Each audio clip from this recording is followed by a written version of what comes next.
Gumza naye. Hapa ninaye ndugu yangu, karibu sana katika kipindi hiki. Wewe ndiye mwalimu. Ndiyo. Katika darasa la mwanafunzi Rais William Ruto. Ndiyo. Unampa alama ngapi baada ya mwaka mmoja? Mimi out of 10 naweza mpatia 2. Naweza mpatia 2. Ndiyo. Kwa nini 2?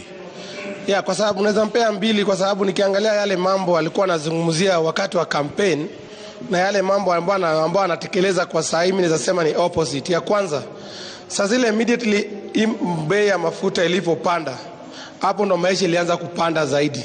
Alafu si bei ya mafuta tu, tuangalie kwanza base na vile alichagua kwanza cabinet.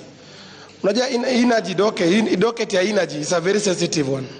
So sasa zile alipatia mtu kama Moses Kuria, kama ambaye ni mwanasiasa na tunajua ana uzoefu sana katika upande wa kupiga kazi.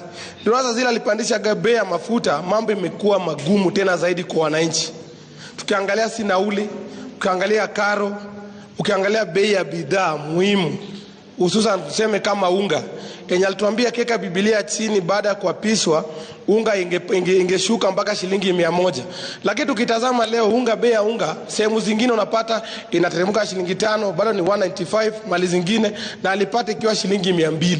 So unapata bado mwananchi wa kawaida anaumia tena zaidi. Asante sana. Labda tu nikurekebishe kidogo, waziri wa biashara na viwanda ndiye Moses Kuria, wa Kawi ndiye Davis Chirchir.